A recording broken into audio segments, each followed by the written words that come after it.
So, till now in this lecture we have discussed about the Heisenberg uncertainty principle. We talked about quantum mechanical model of an atom.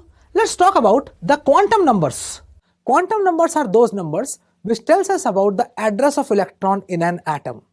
It means that in which shell, subshell or orbital the electron is present. How? Let us discuss. The first quantum number is the principal quantum number, that is denoted by n. It tells us about the energy of the electron, or you can say that the shell number of the electron, that is KLM, etc. And the value of the principal quantum number is 1, 2, 3, 4, 5 and so on. Now the next quantum number is azimuthal quantum number. It is denoted by L. It tells us about the subshell in which the electron is present. Now its values are 0 to n-1 and they are designated by S, P, D, F, G, etc. Now what does it mean? Guys, the values of L are 0 to n-1. It means that it will have the values 0, 1, 2, 3, 4 and so on. So corresponding to these values, we have subcells S, P, D, F, G and so on.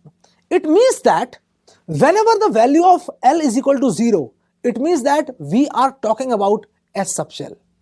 And if L is equal to 1, it will be P, L is equal to 2, it will be D. Now this is fixed, we can't change it, right? Now, this azimuthal quantum number also tells us about the orbital angular momentum of the electron. Now, please don't get confused this with the orbit angular momentum we studied in Bohr's model. That was orbit angular momentum and that was mvr is equal to nh upon 2 pi. This is orbital angular momentum. So don't make this mistake. And the orbital angular momentum is given by orbital angular momentum is equal to under root LL plus 1 h upon 2 pi. And one more thing I want to tell you, h upon 2 pi can also be represented by h cross. Don't think that it is misprint. It is not misprint. H cross is h upon 2 pi. It is the representation of that, right? Now, the next quantum number is magnetic quantum number. It is represented by M. It tells us about the orientation of the electron and the number of orbitals present in subshell. Now what does it mean? It means that if we know that electron is present in p subshell, how to find out in which orbital it is present? Either it is in px, py or pz. Magnetic quantum number will help us. And number of orbitals. Now S has 1 orbital, P has 3 orbitals, we have already discussed, but what about others? Magnetic quantum number will tell us which subshell has how many orbitals, right? Let us understand. The number of orbitals can be found by the formula 2l plus 1. For example, if L is equal to 0, we are talking about S subshell. If we apply this formula, the number of orbitals will be equal to 2l plus 1 is equal to 2 into 0 plus 1, that is equal to 1. It shows that S subshell will have only 1 orbital. If we take the case of P, for P, L is equal to 1, and if we calculate the number of orbitals, that is 2l plus 1, it will be 2 into 1 plus 1, that is equal to 3. And if it is equal to 3, means the p subshell will have 3 orbitals, right? So if L is equal to 2, in the same way we can calculate the number of orbitals is equal to 2l plus 1, that is 2 into 2 plus 1, that is equal to 5, means D subshell will have 5 orbitals. Now again the same question comes. whether our electron is present in this orbital, this orbital, this orbital, this orbital, or this orbital. Now who will tell us? This we will come to know by the values of ml, and the values of ml varies from -L to +L. Let us understand what is this thing. Now suppose it is given to us there are 3 subshells having azimuthal quantum number L is equal to 0, L is equal to 1 and L is equal to 2. Now we know that L is equal to 0 means the subshell is S, L is equal to 1 subshell is P, and L is equal to 2 the subshell is D, right?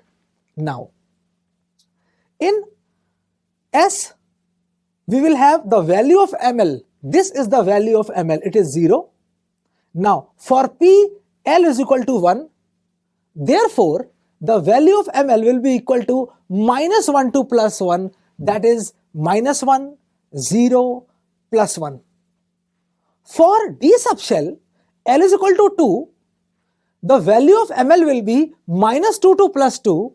It means that it will be from -2 to -1, 0, +1, +2. So if we know the value of ml, suppose I say that if the value of n is equal to 3, it means the shell is third.